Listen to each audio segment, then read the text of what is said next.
qu'une heure de la journée avec vous, mesdames et messieurs.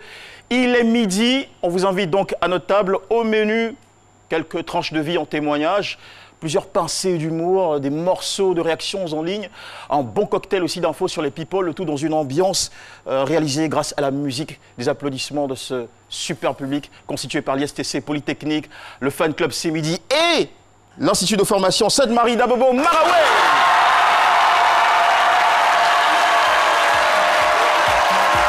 Bonjour à tous.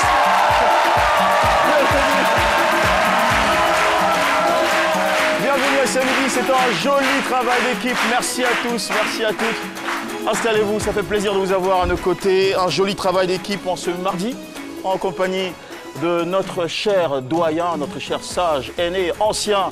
Bienvenue Neba, pour qui je sollicite une nouvelle fois votre effervescence, mesdames et messieurs. Bonjour doyen.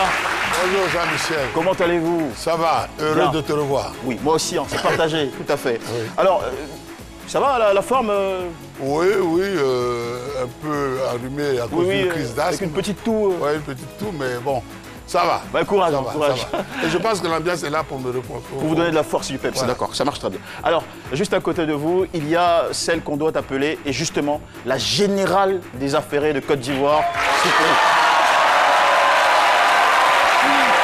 Alicia Arjuna. Bonjour beauté, comment allez-vous? Bonjour, ça se passe très bien. Ça se passe super va. bien. Alors, qu'est-ce qui va se passer? Enfin, juste un petit bout de ce qui nous attend aujourd'hui. C'est comme tous les mardis, hein. On est là pour critiquer, on est là pour parler des gens, ils vont nous insulter, mais on nous paye pour ça, donc on va faire comme on est obligé de travailler. Et l'équipe ne serait pas complète sans lui.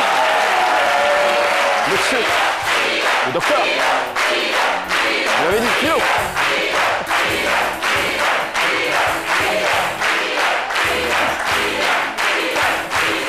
Ah, c'est une drôle d'entrée. J'ai l'impression qu'il est dépité. Philo, c'est pas la grande forme aujourd'hui, qu'est-ce qui se passe?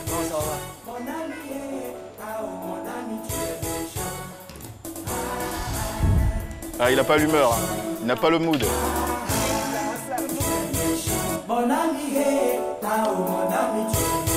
S'il vous plaît, s'il vous plaît. Merci, merci. On est franchement un peu inquiet là. Qu'est-ce qui se passe? Docteur Philo. J'ai raté mon vol.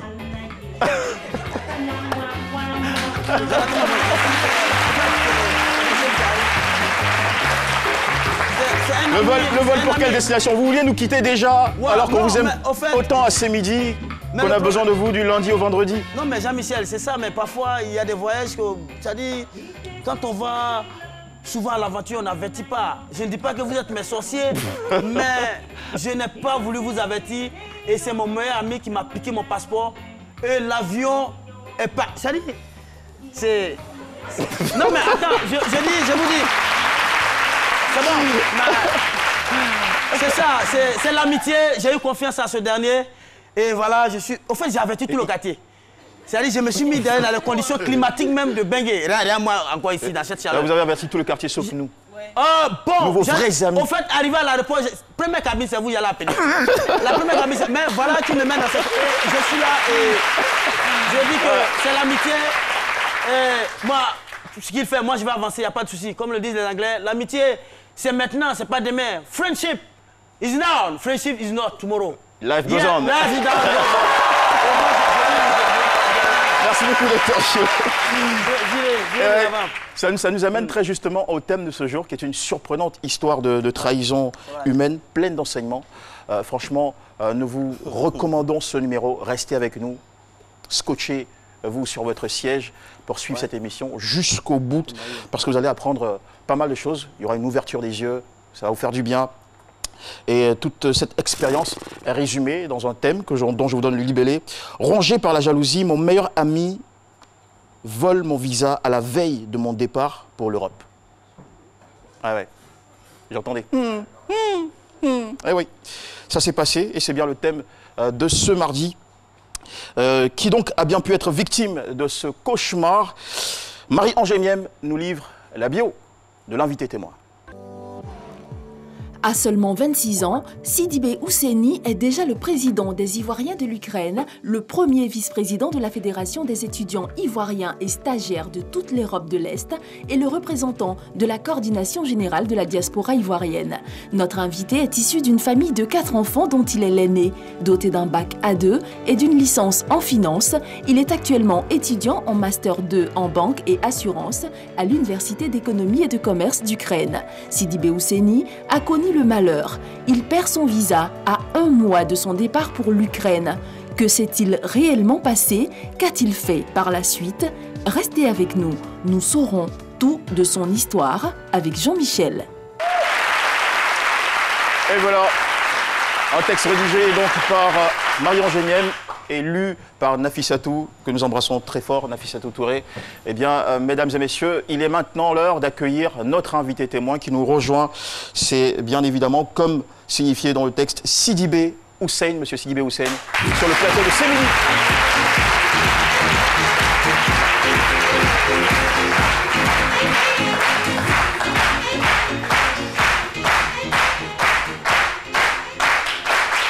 Merci pour votre hospitalité très chaleureuse. Merci infiniment. Monsieur Sidibé Hussein, bonjour. Bonjour. Rassurez-nous, vous n'avez aucun lien avec Al-Hussein Sidibé, pas de lien de... Peut-être parenté, mais je sais pas. Peut-être. D'accord. Ok. Vous n'êtes pas un cousin éloigné non plus. Peut-être, hein. Peut-être, d'accord. Ok. Alors, docteur Philo, vous qui avez été trahi par un ami, le fait de voir en face de vous une autre victime comme vous. Il y a le consolé, il n'y a rien. Il n'a qu'à accepter quoi. D'accord. Votre consolation, votre avis, c'est tout de suite dans cette rubrique. C'est mon avis, avec Dr Philo. Merci beaucoup. Merci, Yako. Mon frère, Yako, rien qu'entendre même l'Ukraine, c'est ça, non? L'Ukraine. Quand on met à lui-même, il y a des craintes dedans. Ça veut dire que même, c'est un endroit... C'est un endroit. Voilà, moi je dis, c'est la jalousie. Comme on l'a dit dans le thème, c'est la jalousie. Mais nous, les philosophes, nous disons que ça, c'est ce qu'on appelle la jalousie envieuse. Non, la jalousie envieuse et aéroportière. Parce que c'est le passeport, le visa. Oui, c'est pas votre jalousie, prise de jalousie, vous piquez chez vous à la maison. Qui t'a appelé? Qui t'a appelé? Non, c'est pas ça. Ça, c'est la jalousie, même dans toute sa globalité aéroportière. Mais je dis que, moi je dis, faut pas. C'est même pas, on ne pas même dire que mon meilleur ami, parce que peut-être que vous ne l'avez pas bien étudié, parce que le meilleur, c'est pas écrit si franc quelqu'un meilleur ami, mais c'est à travers les actes qu'il pose envers vous. Vous voyez un peu, et même il y a quelqu'un qui vole le ticket, quand tu vas là, Gagnoua, quelqu'un vole ton ticket, lui il est sorcier, lui c'est pas jalousie, c'est la sorcellerie. Parce que Gagnoua même là, il t'empêche d'aller là-bas. Mais je dis qu'il ne faut pas, moi j'ai pas d'amis, non, moi j'ai pas d'amis, hein. Mon meilleur ami c'est moi-même. Il faut apprendre à se faire confiance soi-même d'abord. Regardez, il vous a pourri la vie. Comment la veille, il vole le passeport. Pourquoi faire? Le meilleur ami, c'est toi-même. Je vais profiter pour parler à la jeunesse. Il faut faire très attention au niveau de l'amitié. Le meilleur ami, c'est celui qui tombe malade quand vous êtes malade. Le meilleur ami, c'est celui qui échoue. C'est obligé. C'est l'amitié, c'est dans le sang. L'amitié, c'est mort. C'est dans le sang. C'est pas vos amitiés où on vous donne des cigarettes. Oh, bro, ça, c'est pas amitié. Ça, c'est pas amitié. La drogue, vous fumez la drogue dans la solidarité. C'est pas l'amitié. C'est pas l'amitié. C'est celui qui échoue quand tu échoues. Et regardez, moi, j'ai pris confiance à quelqu'un encore dans la vie. C'est quand j'ai échoué au bac. J'ai échoué au bac, je suis là, c'est mon meilleur ami qui doit venir me conseiller. Mais il vient chaque jour. Hein. Au fait, le bac, en fait, moi, mon problème, c'est que tu n'as pas eu, ça me fait mal toujours. 2 semaines après. C'est chaque fois, lui, il va à l'université. Hein. Il prend son bus, il descend, il vient encore. Oh, c'est si tu étais là, tu allais tuer, mais malheureusement, chaque fois, il me tue, il m'empoupe. L'amitié va prendre à faire confiance aux gens. Et souvent aussi, c'est pas toujours vérifié si ce monsieur, il était jaloux de vous. Peut-être qu'il vous aimait tellement, tout excès lui. L'amitié, l'amour qu'il avait pour vous avait tellement atteint un certain niveau qu'il ne voulait pas que vous partiez de l'autre côté. Il y a ça aussi qu'il faut faire très attention. Ouais, c'est comme moi par exemple, j'aime tellement ma femme que je suis obligé de la tromper parfois. Mais attends. Non, ça va pas, non? L'amour ne trompe pas. Non, c'est mon avis, c'est mon point de vue. Je dis, je l'aime tellement. C'est votre style de vie. Je la garde jalousement, je ne vais pas la faner, donc je vais ailleurs.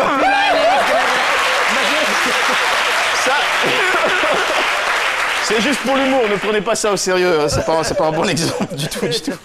D'accord, allez, une nouvelle fois, nous souhaitons donc la bienvenue à notre invité de ce jour, Monsieur Sidibé Hussein. Heureux de vous avoir sur ce plateau. Merci. Même si ça reste vrai que vous avez une histoire plutôt malheureuse. Voilà, rongé par la jalousie, je rappelle le thème, mon meilleur ami vole mon visa à la veille de mon départ pour l'Europe. Alors, votre meilleur ami en question, racontez-nous, comment est-ce que vous l'avez rencontré? C'est un ami d'enfance? Oui, exactement, c'était un ami d'enfance. Et voilà, on a presque... on est de même génération, je vais dire. Et on a tout fait ensemble. Depuis tout petit, on est ensemble. Depuis l'intérieur du pays, d'ailleurs. On est ensemble. Depuis quel âge environ? 11 ans, 12 ans. Depuis l'âge de 11 ans? 11 ans, 12 ans, oui. On a commencé à se fréquenter et tout. On faisait presque tout ensemble. On a que lui, il allait à l'école coranique.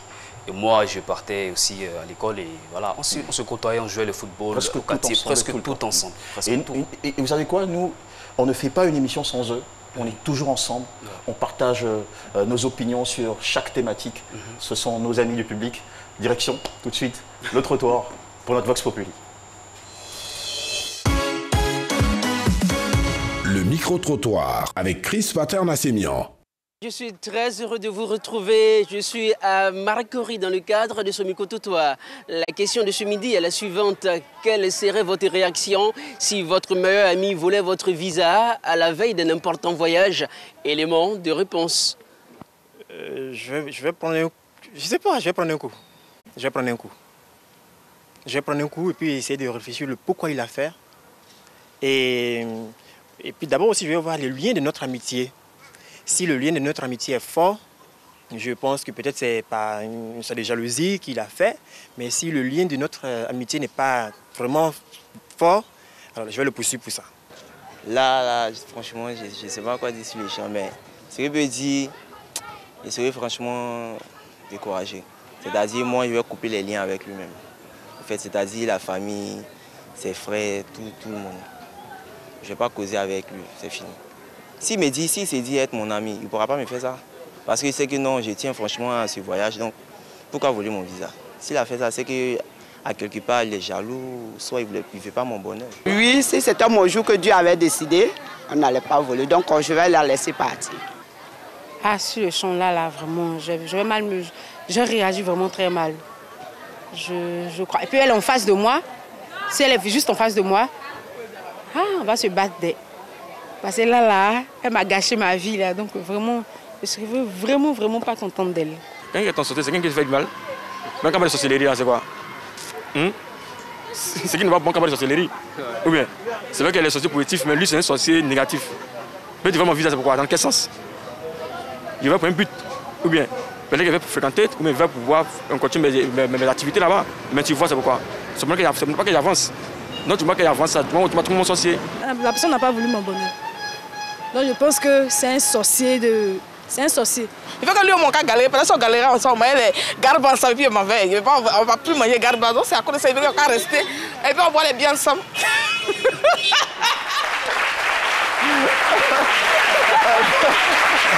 Bonne réaction. Et voilà, comment a réagi notre invité dans son cas? Monsieur Sidibé Hussein est avec nous. Alors, vous nous racontiez, juste avant ce micro-trottoir avec Paternassemian, que votre ami, c'est un ami de longue date, un ami d'enfance avec qui vous avez grandi et partagé tellement de choses. Exactement. Jusqu'à cet épisode, disons, sombre de votre amitié. Oui, exactement. Comme tout autre enfant africain, presque tout autre enfant africain, j'avais le rêve, depuis le tout petit, d'aller continuer mes études en Europe, avoir des grands diplômes et revenir servir mon pays, tout simplement. Et voilà. Lui, c'est mon confident, c'est mon ami, c'est tout en même temps. Voilà. Et qu'est-ce qu'il faisait dans la vie? Bon, c'était un commerçant, d'abord. Non, d'abord, c'était un étudiant école coranique. Et par la suite, vu que j'ai quitté l'intérieur, j'étais affecté, orienté autant pour moi. Et lui, il voulait aussi, de par mon amour aussi, l'amitié et tout, venir à Abidjan, poursuivre, en fait, entamer une activité commerciale. Voilà, donc c'est un commerçant, c'était un commerçant. Et voilà, dans ça, on a continué notre amitié jusqu'à ce que je décide maintenant, après mes différents diplômes et tout, d'aller en Europe. Il faut signaler que vous aviez un niveau Bac plus 2. Bac plus 2. Ouais, oui. C'est après donc, cette formation que vous souhaitiez obtenir un visa pour l'Europe. Exactement. Donc je commence mes démarches et tout. Bon, après mes démarches, ça coïncidait avec, je veux dire, l'examen partiel du bac plus 2. Donc j'ai fini l'examen partiel et ça coïncidait que j'ai pu déposer également la demande à l'ambassade. Et j'ai décidé maintenant d'aller à l'intérieur du pays pour en fait me préparer à mon voyage. Voilà. Et en partant, je l'ai informé et tout. Il a dit, ah, c'est une très bonne idée parce que c'est affaire de voyage, donc voilà, il faut vraiment être un peu discret et tout. Donc, je viens, je me souviens très bien, c'est lui-même, il m'a dit comme ça que il faut tes puces là, il faut essayer de, voilà, de laisser ça, il faut prendre une nouvelle puce et tout. Et c'est lui-même, il a acheté la puce pour moi ce jour. Oh. Ouais, très bien. Et il me dit comme ça, peut-être en causerie, tu peux essayer de filer le son à l'un de tes amis de classe et tout ça. Donc il faut rester un peu discret. Comme ça peut marcher parce que c'est l'Afrique et tout ça. Il n'y a pas de problème. Mais sinon, déjà, ces suggestions étaient bonnes. C'est-à-dire qu'il vous conseillait la discrétion. Justement. Il vous y a même poussé d'une certaine façon. Ouais. Ça commençait pourtant très bien. Ouais. Donc, j'accepte la proposition, je prends la puce et je laisse toutes les autres puces. Je vais à l'intérieur, lui et moi, et voilà, c'est le contact, il m'a bien dit soigneusement, hein, et voilà, il faut garder ce numéro, et voilà, le contact, il n'y a pas de problème. Jour après jour, je reviens pour déposer ma demande. En fait, pour, disons, il y avait des trucs qu'ils ont détectés. L'ambassade m'a appelé pour des choses en fait, que je devais régler à l'ambassade. Pour remplir les formalités. Voilà. Donc, après tout ça, je l'ai informé. Je l'informais de tout en fait. Tout ce qui se passait, je l'informais de presque tout. Apparemment, vous étiez plus proche de lui que même de vos frères et sœurs. On peut dire comme ça. Hein. Oui, j'étais plus proche de lui parce que c'était un ami, plus qu'un ami en fait, je veux dire. Donc après ça, je rentre là-bas, jour après jour.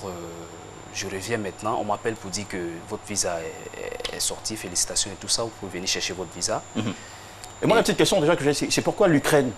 Vous n'avez pas pensé à des destinations, je veux dire, plus aisées linguistiquement parlant, comme la France, ou peut-être un pays anglo-saxon? L'Ukraine, on y parle russe? Justement. C'est pas évident. Hein. Ouais, en fait. Qu'est-ce qui vous a poussé vers cette nation? Cette nation? Oui. C'est une nation, je peux dire, ouverte. En fait, c'est tranquille, quoi, en fait, voilà, par rapport aux études. Ok. Voilà, donc je suis allé et tout.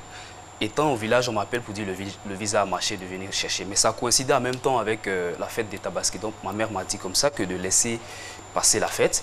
Et après, tranquillement, je viens chercher mon visa et je retourne. D'accord. Voilà. Et je viens, après la fête, je prends mon cas, j'arrive à Abidjan, sans l'informer. Arrivé à Sipores, en fait, ça me taraudait l'esprit. J'ai dit, attends, si je passe, je prends le visa et je passe sans lui dire, c'est comme si je l'avais trahi. Parce qu'il est au courant presque de tout. Et puis à la dernière minute, comme le visa a marché maintenant, je vais essayer de jouer à, voilà. Donc, arrivé à Sipores, je l'appelle, ah mon ami, le visa a marché et tout. Grâce à ton soutien moral et tout ça, ça a marché. Donc voilà. Il a dit, ah bon, le visa a marché? Il dit, bien sûr, ça a marché. D'accord, tu ne vas pas partir comme ça. Il dit, non. Ma mère m'a dit, tu prends le visa, tu reviens te préparer pour aller à ton voyage discrètement. J'ai dit, j'ai compris. Et après, il m'a appelé pour dire, tu es à quel niveau? J'ai dit, non, j'ai pris le visa. Il dit, non, ne pars pas. Passe chez moi d'abord. Comme ça, voilà, il faut qu'on fasse ça. Tu es mon ami, tout ça. Il dit, effectivement. Ce qui est normal, hein? Oui, c'est normal. D'accord. Ok. Donc, je prends là-bas, je fais direct chez lui. Et il m'a dit comme ça que lui, il est au marché, il va finir à 17 h. C'est mon ami, je connais chez lui et tout, je sais où ses clés sont. Je l'ai attendu chez lui, à Trècheville. Et là, il est arrivé à 17 h. Discrètement, à 2, je ferme la porte, je lui montre le passeport et tout. Il a dit, ah bon, c'est le passeport qui est là, mais tu vas me rendre malade, hein? J'ai dit, mais non, ce n'est pas mon objectif de te rendre malade. Tu as été là, durant tous ces péripéties et tout ça, tu as été là, pourquoi moi je vais te rendre malade? Et il dit, ah, ça c'est le visa même là. Il dit, oui, c'est le visa en fait. Oui, effectivement. Il a dit, ah, ok. En même temps, en me donnant mon passeport, il tirait sa serviette, il partait directement à la douche. Du genre, il n'a pas bien vu et tout. Donc, moi, j'ai laissé. À son retour, je l'ai remontré pour qu'il prenne le temps de bien regarder parce qu'il mérite, il était là. Ok. Après, et il a reçu un coup de fil lui disant que, voilà, je lui ai dit c'est qui? Il a dit non, qu'il a une nouvelle rencontre qu'il a fait sur Facebook. Donc, il va aller rencontrer la fille et tout. Je lui ai dit, bon, vu qu'il était déjà 18 h. Et maman, vous avez dit de récupérer votre passeport et rentrer directement oui. À l'intérieur. C'était à Gagnoa, c'est bien ça? Oui. Oui. D'accord. Derrière Gagnoa. Il était déjà 18 h. Si vous deviez rentrer à Gagnoa, ça... Oui. Ça voudrait dire... Oui, mais j'avais déjà... Il avait déjà réussi à me convaincre de rester avec lui, qu'on fête, parce que peut-être qu'on ne va plus se revoir. Je peux prendre directement à Port-Boué et partir. Ok. Voilà, et ça pouvait être... Donc, Voilà. Les mères ont toujours une intuition exceptionnelle. Ça. Les parents. Ouais. Donc, les parents.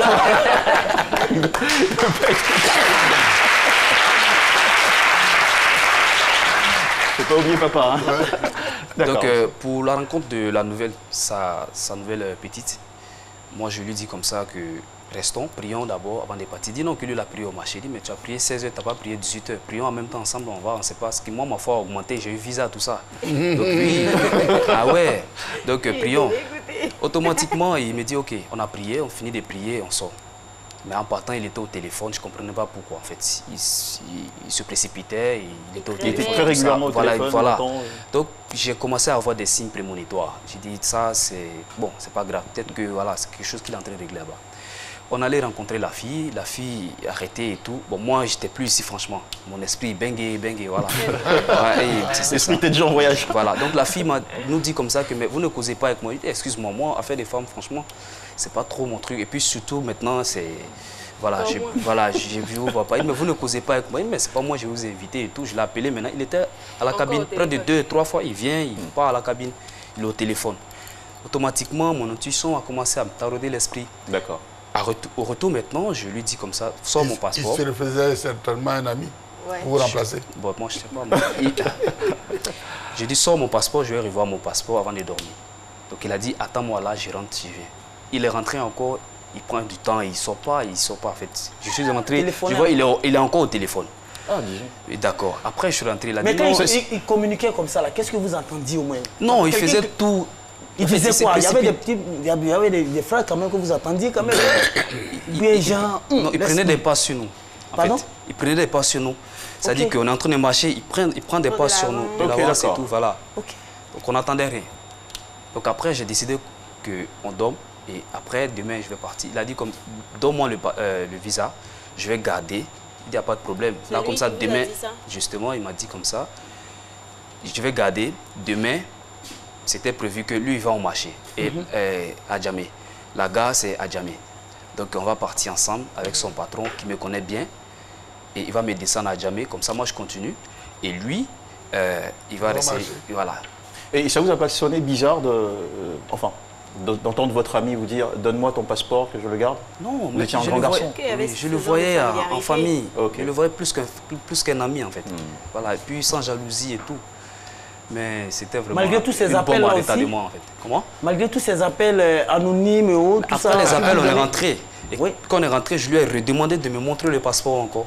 Il m'a remontré, il m'a redonné, j'ai regardé et je l'ai remis. Il a remis dans l'enveloppe, il l'a mis dans son sac, il a bien fermé avec des cadenas. La clé, bien sûr. Passeport de... Oui. Cadenas même. Alors, le lendemain...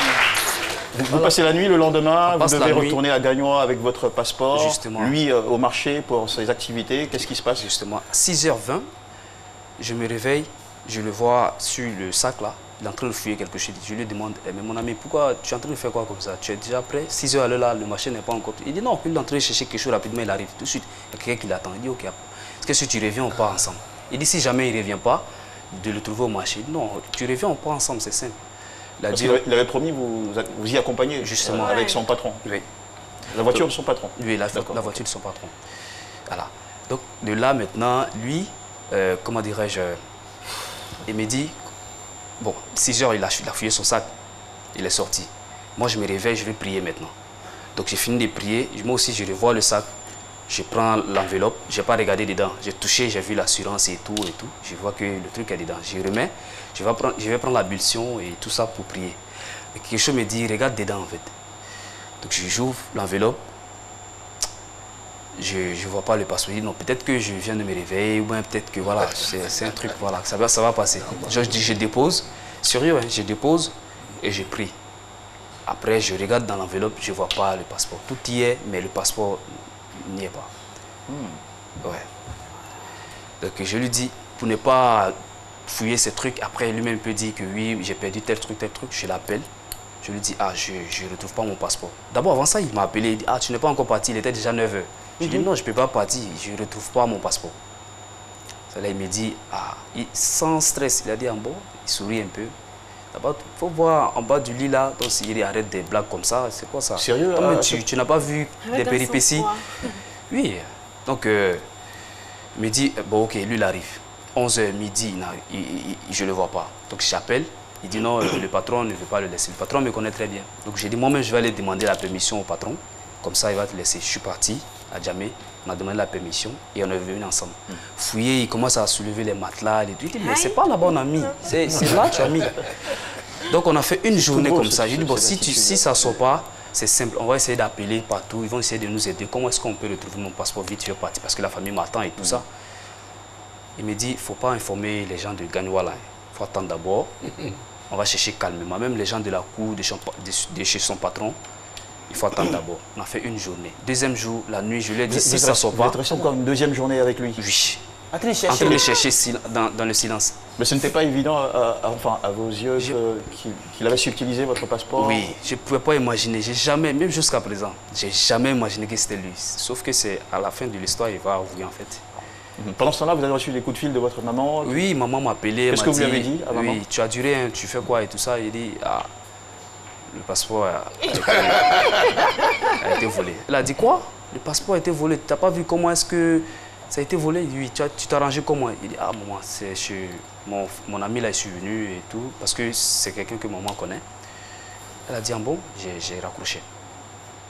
Voilà. Donc, et alors, quelles mesures vous avez pris dans la suite pour aller plus rapidement? J'ai pris la mesure d'aller au commissariat, aller expliquer, oui, porter plainte, mais juste pour l'effrayer, pas le frapper ou le mettre en prison et tout, juste pour l'effrayer pour qu'il puisse faire sortir mon passeport. Est-ce qu'à un moment donné, vous avez dit, il est peut-être en train de me faire une vilaine blague?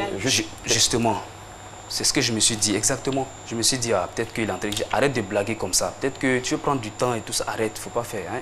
Les trucs comme ça, donne mon truc, je vais partir. Hein. Et lui, il réagissait comment? Il dit, oh, j'ai dit que ce n'est pas dans ma main. C'est ici exactement, on était deux, c'est vrai, on est dans la chambre, mais ce n'est pas dans ma main. Peut-être c'est les génies. Il dit quoi, quel génie? Il dit quoi, quel génie? Génie a pris, non, peut-être c'est les sorciers, tout ça, génie. Il dit, arrête ça, arrête de blaguer, donne mon passeport, moi je dois préparer mon voyage, je vais. Et vous étiez à combien de jours de votre départ? Je devais prendre comment on appelle ça, le passeport d'abord, aller payer mon billet d'avion et aller me préparer pour voyager. Donc voilà, autant on donnait 45 jours, donc c'était précipitant. Donc, et là, on était en octobre 2013, lorsque vous obteniez votre visa. Bon, j'ai perdu le 21 octobre 2013 le visa. Voilà. Ah, c'est une date que vous ne pouvez jamais oublier. Jamais. Et arrivé au commissariat et tout, la police demande et tout ça. Il a dit non, lui, il ne peut pas me faire ça. Lui, il a un lien un peu... Bon, son nom plus le nom de ma mère, ils sont un peu... voilà, il y a l'alliance et tout. Donc lui, il ne peut pas me faire ce genre de choses. La police lui demande, mais tout ce qu'il a dit, tu étais là, c'est à toi, il a donné, tu as gardé, tout ça, vous étiez deux. C'est vrai, il a dit, tout est vrai, tout ce que j'ai dit. Tout est vrai. Mais ce n'est pas lui qui est pris. Donc il y a la police, il y avait un gars qui était arrêté, il est venu, il a giflé, il a commencé à le frapper et tout. Il a dit, mais c'est la plus sorcellerie, viens à côté, on va parler. Lui là, il peut t'aider demain. Il ne faut pas lui faire ça, il va pas, tu as peur qu'il vienne rouler dans des grands cylindres ou quoi? Qu'est-ce qui se passe? Laisse-le partir sur son voyage, dis, il va aller étudier. Pourquoi tu? Il a dit, c'est pas lui. Donc ils l'ont laissé partir. Moi j'ai pris encore une deuxième convocation, j'ai gardé. Et pendant ce temps-là, vous étiez convaincu que c'était lui? Non. Non. Même pour la convocation, pourquoi? Jusqu'à présent, non, pour l'effrayer, pour qu'il puisse me montrer au moins, ou bien peut-être il était au téléphone, il aurait dû appeler quelqu'un d'autre, passer derrière nous, prendre le passeport et puis voilà. Il a dit non, c'est pas ça, c'est pas lui, et voilà, lui c'est pas aussi. Que les gens nous voient amis, ils veulent juste nous séparer, c'est à cause de ça. Il dit arrête de me blaguer, donne mon passeport, je vais partir. Donc vous allez vers un deuxième commissariat, vous prenez Non. Dans le même commissariat. Dans le même. Ok. Ouais. Dans le même commissariat, je prends une nouvelle convocation, je mets sur moi. Et là, j'informe maintenant la famille, ses parents et la famille partout. C'est là ils voient maintenant que l'affaire est devenue tellement grandiose qu'il ne peut plus se dérober. Cacher son jeu. Justement. Donc, la deuxième convocation, je le présente calmement, il va. Là, on s'est expliqué à l'auditoire. Ils me disent que, est-ce que ce qu'il... On lui a reposé la question, est-ce que ce qu'il dit là, c'est vrai? Il a dit tout est vrai. Mais on dit, mais toi tu dis quoi? Il dit, lui, c'est pas ce qu'il va dire en fait. Une histoire qui est assez surprenante. Volet. Voilà. Très très surprenante, comme ça n'arrive pas toujours. Alors, quel en a été le dénouement? Vous en saurez davantage juste après cette parenthèse commerciale. Merci de rester avec nous, grâce encore une fois aux applaudissements de notre cher public. sur RTI1 pour ce midi. À tout de suite. C'est midi, c'est ça.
Nous sommes en Afterpeak sur RTI1, c'est bien, c'est midi, votre magazine préféré, voilà, sur notre chaîne de télévision. Et nous sommes en compagnie de monsieur Sidibé Hussein, qui a obtenu son BTS il y a quelques années. En octobre 2013, il décroche, Dieu merci, un visa. Il obtient son visa pour prendre la direction de l'Ukraine afin d'y poursuivre ses études. Une très bonne nouvelle qu'il partage avec son meilleur ami de tous les temps, voilà.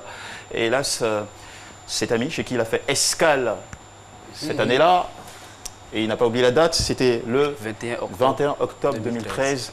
Lui subtilise, apparemment, jusqu'ici, d'après l'histoire, son passeport. J'imagine qu'il était très dépité, monsieur Sidibé Hussein, et il nous racontait, juste avant la pub, qu'il a dû poser plainte au commissariat pour essayer de pousser son ami à lui rendre son passeport. Nous en revenons. Et entre-temps, notre cher doyen, bienvenue Néba, a préparé une question. Oui, je voulais demander si à partir du troisième jour au commissariat, troisième jour au commissariat, vous aviez encore confiance à cet homme-là. Bon, apparemment, c'est ce que j'ai compris. J'ai commencé à douter. Mais je me suis dit que c'est pas lui qui pouvait prendre. Voilà. Moi, je voulais vous faire un aveu. Je ne voulais pas accepter, en fait. Que ce soit lui. Voilà. Je voulais pas, voilà. En tout cas, si j'étais jeune, j'aurais tout fait pour être votre ami. Parce qu'avoir confiance à quelqu'un. De façon si. Oui, vraiment. C'est perdu. Voilà. Alors, nous nous retrouvons au commissariat. Oui, la police décide maintenant de le garder pour la deuxième convocation. Et il a fait 4 jours. Ils lui ont signifié que s'il ne disait pas la vérité, vu qu'il accorde, en fait, il accepte tous mes dits. En tout cas, toutes les circonstances portaient à croire qu'il était donc, s'il ne disait pas de cette disparition du passeport. Oui. S'il ne disait pas la vérité, dans 4 jours, il sera déféré à la MACA. Donc il ne croyait pas. C'est jusqu'au 4e jour, quand leur camion a fait marche arrière, est venu et il a vu les détenus sortir pour prendre la direction du MACA. Il a dit qu'il veut parler. Il a dit qu'il veut parler. Ok, on lui fait sortir de la prison et il dit comme ça que à ma présence, lui, il ne va jamais avouer. Donc, de quitter, voilà. Il ne voulait pas parler. Voilà, que de m'éloigner. Comme ça, il va parler. Ça, c'est devant son patron, sa famille, ma famille, tout le monde. Avec, voilà, les sages d'Abidjan et tout. Il dit de me demander pardon parce que c'est lui qui a pris le passeport. Et ce jour-là, il a pris le passeport, il a regardé dedans, il a remué la tête. Après, il a empoché et là, il est sorti. Mais quand il est sorti, là où le passeport est tombé exactement, lui ne sait pas. C'est là son patron dit, tu es sorti à quelle heure? Il dit 6h20. Il dit, mais c'est pas à l'heure là, nous on ouvre le magasin. Tu t'es dit où? Moi je sais où il était parti. Au pastorat. Il était parti le vendre. Et tu dis, tu partais au magasin. C'est pas chez toi, je garde mes clés. Tu t'es parti où exactement? Donc voilà un peu... Et dans la suite, qu'est-ce qui s'est passé? Quelles ont été les mesures de la police? La police, moi j'ai décidé, ma mère a dit comme ça que les gens vont dire, voilà, enfermez-le, faites ci, ça. Mais après, c'est ces mêmes gens-là encore qui vont dire, vous avez tué enfant des gens à cause des papiers. Donc laissez-le, libérez-le, tout ce que Dieu fait est bon, voilà, et c'est tout. Donc ma mère a décidé pour le...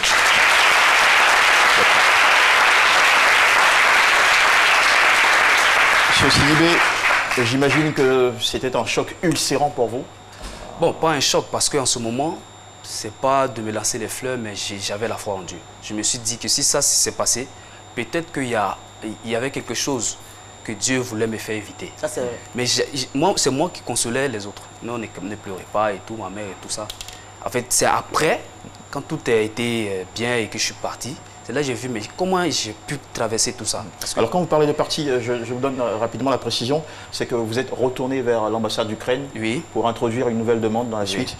Et Dieu merci, le 14 janvier 2014, c'est-à-dire l'année d'après, vous avez obtenu le visa et vous avez pris le départ pour l'Ukraine afin d'aller poursuivre vos études. Vous avez décroché finalement un master B en banque. Banque et assurance. Et assurance, tout à fait. Voilà, puis après 5 ans de formation, vous êtes rentré à Abidjan le 14 janvier 2019 avec votre diplôme. Et surtout, quel sentiment? Est-ce que vous le voyez toujours comme un ami? Vous avez des nouvelles de lui? Bon, j'ai rien franchement dans le cœur contre lui. C'est un. Deuxièmement, je lui souhaite tout le bonheur, mais j'ai pas de... Est-ce que vous l'avez croisé à nouveau? Non, mais depuis lors? Non, à chaque fois quand je passe, chez ceux que lui et moi on connaît, nos amis communs, on me dit comme ça que ton gars vient de passer, il n'a pas passé. Il est passé ici, il est passé chaque fois, 3 jours après, 2 jours avant, tout ça. Est-ce qu'il essaie de rentrer en contact avec vous? Oui, il essaie. Et qu'est-ce qu'il veut dire? Il crée des comptes Facebook, quand c'est Facebook ça va, tu connais ton ami, telle personne, tout et tout. Et vous refusez de lui répondre, de lui parler? Bon, moi j'ai coupé le lien. Parce que quand je suis parti, j'étais dans mon mon coin. Vous l'avez pardonné? Moi je l'ai pardonné dans le cœur. Voilà, mais j'ai mais pas sur Facebook. Parce que l'ami... Alors, est-ce que nous allons recevoir Police Agaton dans un petit moment? Alors, comment est-ce que cette situation a influé sur vous? Comment est-ce qu'elle a déteint sur vous? Est-ce qu'elle vous a rendu paranoïaque, plus distant dans vos rapports à l'autre? Beaucoup de sagesse. Méfiant? Et ça m'a fait préparer une bonne soupe de borsch. En fait, ça m'a fait prendre une très bonne leçon, je veux dire. Et c'est quoi la leçon que vous en avez tirée? De ne pas faire confiance à tout le monde, mais en même temps, de ne pas se méfier à tout le monde, parce que la solitude est aliénante. L'homme a un caractère ambivalent, en fait. Voilà. Tantôt il est bon, tantôt il est mauvais. Merci beaucoup. Nous allons maintenant accueillir, mesdames et messieurs, notre stagiaire Police Agaton qui nous ramène l'essentiel des réactions de nos amis sur Internet. La chaise m'a donné au début. On nous intéresse avec Police Agaton.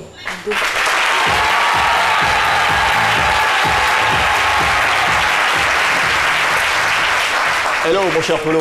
Ouais, salut JM, bonjour à toutes et à tous. En fait, aujourd'hui, j'aurais même pu rester à côté parce que tu as un peu lu tous les messages par télépathie, en fait. C'est fou, donc, ce génie. Oui, c'est intéressant parce que quelles que soient les réponses qu'ils ont pu poser, ils ont pu avoir réponse. Et je voudrais profiter pour saluer toutes ces personnes qui nous envoient régulièrement des messages, notamment Khaled Touré et Vera Kouachi qui avaient voulu savoir les rapports qu'il a avec son ami. Ce sont des spots que tu viens de faire, ça s'appelle des spots. Ok, je vais quand même lire le message de Bachir Bling Bling, voilà, qui dit bonjour à tous, voilà, moi j'ai du mal à croire que malgré tout ce qui s'est passé, vous continuez à l'appeler votre meilleur ami. Et je pense que quelque part, vous avez quand même un bon cœur et on devrait prendre exemple sur vous. Et beaucoup de chance à vous dans la vie. Voilà. Alors, est-ce que c'est vraiment le cas? Est-ce que vous le considérez toujours intérieurement comme votre meilleur ami? Oui, franchement, c'est bizarre, mais j'ai rien contre lui. Rien du tout. Mais quand même, je ne veux plus avoir des liens avec lui. Un meilleur ami, on ne l'évite pas. Non, pas meilleur ami. Oui. Pas meilleur ami. En fait, il est descendu, il a changé de classe. Mais c'est meilleur ami. Il est descendu dans votre estime. Justement. Et maintenant, comment vous le classez? Bon, comme toute autre personne, hein, voilà. Je te vois, je te salue, voilà. Et tout. Bon, c'est mon ennemi maintenant, en fait. Oui, Police Agaton. Salut, pardon juste. Je voudrais demander, puisque vous avez de la considération, enfin, l'amitié pour lui encore, si à tout hasard, lui, il réagissait par l'intermédiaire de police pour vous demander pardon? J'ai pardonné. C'est ce que j'ai dit, j'ai pardonné dans mon cœur. Mais il y a des choses d'avant qu'on ne peut plus reprendre. Vous n'avez pas oublié. Vous avez pardonné, mais vous vous méfiez. Justement. D'accord. Voilà. Au-delà du pardon, moi j'aimerais savoir, c'est vrai, à chaque fois que vous demandez après lui, la plupart du temps, vous ne le croisez jamais. Si vous le croisez, comment allez-vous réagir aujourd'hui? Je vais le saluer tranquillement. Comment ça? Bon, à distance. À distance. À distance. Même pas à tout. À tout avec. C'est la preuve que vous avez été beaucoup affecté par cette situation. Ouais. Beaucoup affecté, ça sent. Alors, Paul Ségaton, vous avez un dernier mot avant? Ça sera tout pour aujourd'hui. Et comme d'habitude, je vais inviter ceux qui n'ont pas encore liké la page Facebook de C'est Midi à le faire. Et continuez également à vous abonner à notre compte Twitter C'est Midi RTI officiel. Moi, je prendrai toujours plaisir à vous lire parce que vos réactions nous intéressent. Et oui, c'est tout à fait ça. Merci. Nous raccompagnons Paulus avec une nouvelle serveur d'applaudissements.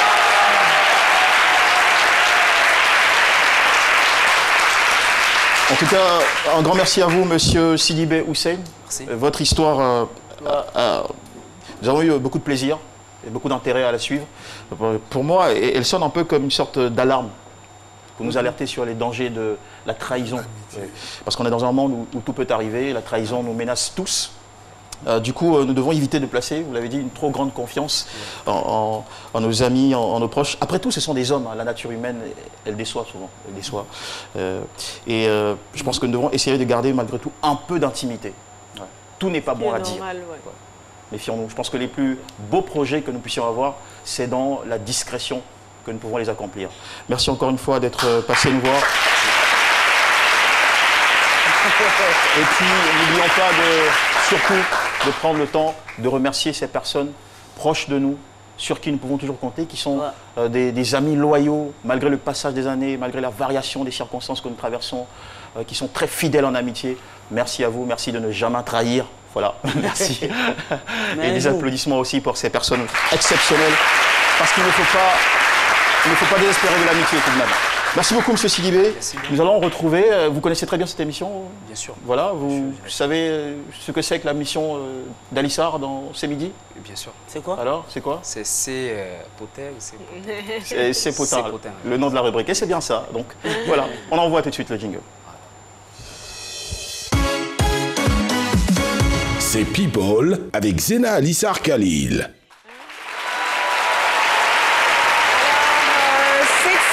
Nous allons commencer avec ce coup de tonnerre sur les réseaux sociaux. Il s'agit de Aya Nakamura et Niska. Qu'est-ce qui s'est passé? On va commencer avec une vidéo, si la régie est d'accord. Une vidéo où on voit Aya Nakamura et Niska en train de lover, quoi. Direct Dubaï. Avec bébé. Bisous, bisous. Bisous de nous. Alors, cette vidéo où l'on voit clairement Aya Nakamura et Niska, et coup de tonnerre, après il y a une Alors photo... cette vidéo, Alissar, qu'est-ce qu'elle prouve? Elle prouve que... Cette vidéo prouve qu'ils sont sortis ensemble. D'accord. Ils sont quand même assez trop proches, je trouve. D'accord. Voilà, il y a tout ça là, les bisous et tout.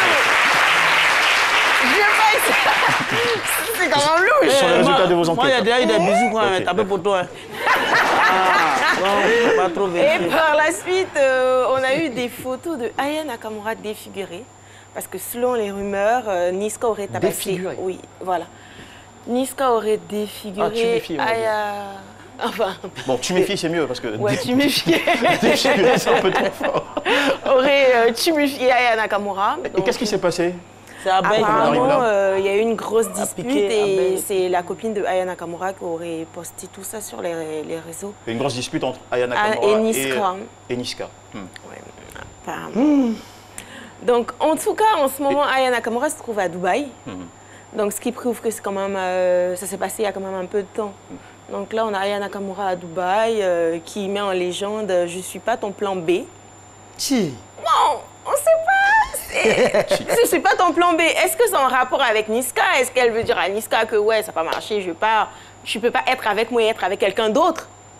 Carrément, tu dis à un mec, je ne suis pas ton plan B, c'est que le gars a déjà un plan A. Est-ce que c'est ça? Est-ce que c'est pas ça? C'est qu'elle suit ses B. Comme vous pouvez le voir, Aya Nakamura se porte bien.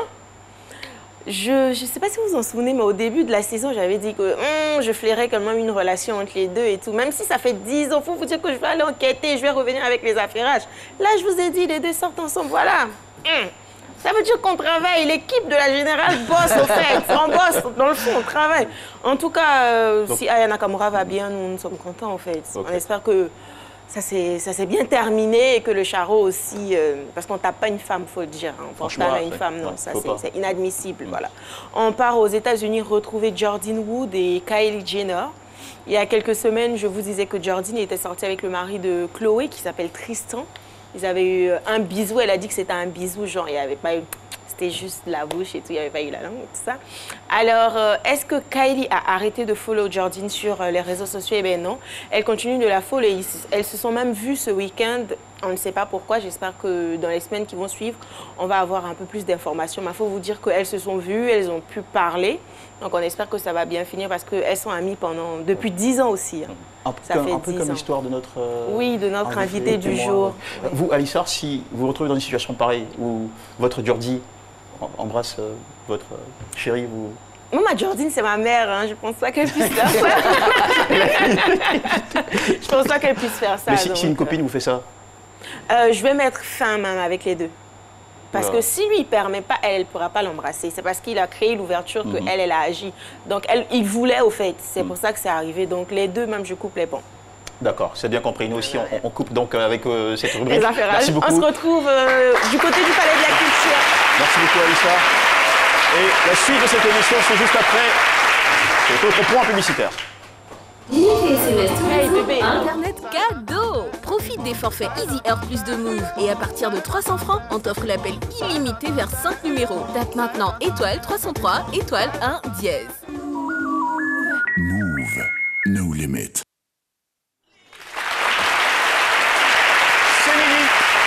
Et toujours le plaisir de vous retrouver, mesdames et messieurs. On est en after pub. Nous allons recevoir tout de suite un invité surprise, qui est monsieur Gazoa Marc, président de l'association des commerçants de téléphones portables de Côte d'Ivoire, et ce depuis 2016. S'il vous plaît, couloir d'applaudissements.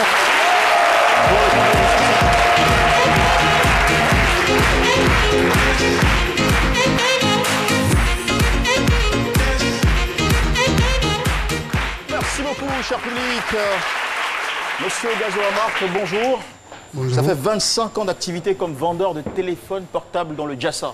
Alors le Jassa, c'est une expression bien de chez nous pour désigner le marché, on va dire le marché en plein air. Ok. Le Jassa, c'est, comme je le disais, c'est un endroit où on se réunit. Tu fais un endroit où tu mets ton article où tu vas vendre, pas forcément le portable. Peut-être des habits, des chaussures, un coin qu'on aménage pour véritablement faire une activité. Alors, vous venez nous voir aujourd'hui parce que vous avez une ambition, c'est de voir votre marché, ou le Jassa, sortir du secteur informel et surtout de soigner l'image même de ce domaine. Véritablement, parce qu'il y a cette image qui n'est pas bonne qu'on a du Jassa. Des vendeurs de téléphone ou des vendeurs d'habits, surtout le Black Dagame. Il y a cette image qui n'est pas bonne. Alors que c'est une activité véritablement qui nourrit son nom. Donc nous voulons un peu donner l'image de ce marché-là. Nous voulons sortir de l'informel. Nous voulons nous organiser, véritablement avoir certains financements pour véritablement exercer en bien notre activité. Je dis encore que c'est... Alors pourquoi ce besoin chez vous de sortir de l'informel? Qu'est-ce que ça sous-entend de façon très claire? Quand on dit sortir de l'informel, parce qu'en réalité, nous sommes dans l'informel. Nous ne sommes pas reconnus. On n'a pas l'impression que l'activité que nous faisons, c'est une activité, ça se passe dans les couloirs, c'est le business, c'est une activité qui n'a aucune valeur. En réalité, c'est un vrai travail que nous faisons. Nous nous levons matin comme toute autre personne. On va faire notre activité, on descend jusqu'au soir. C'est pas parce que vous-même vous aimez les couloirs? Non, il n'y a aucun commerçant. Oui, Black là, c'est comme ça. Hein. Non, ils aiment les couloirs. Mais tu vas acheter portable, ils te font rentrer dans le couloir. Ils connaissent. Bon, même là, non, c'est pas. Alors, monsieur Gazoa Marc, de façon très pratique, on est toujours sur la question de l'informel. Avant même de sortir de l'informel, et Philo vient de relever un point qui est très important. C'est l'image, la perception qu'on a du Jassa. Voilà. Ils sont nombreux les clients qui ont eu des expériences très désagréables avec les vendeurs du Jassa. C'est vrai que tout le monde n'est pas forcément mauvais là-bas. Mais par exemple, au Jassa, il arrive que, d'après des témoignages, que le vendeur vous propose, enfin vous vend un produit ou un téléphone. Il vous présente un téléphone, mais au moment de le mettre dans l'emballage, c'est un... Caillou, faut dire la vérité. C'est un... Ok. Bon, j'aimerais répondre même à ce que Philo a dit. En réalité, une personne qui prend 10 millions, 15 millions pour aller jusqu'en Chine pour payer des marchandises ne peut pas se mettre dans un couloir. Nous avons les parts de porte des magasins qui sont 4 millions à 5 millions.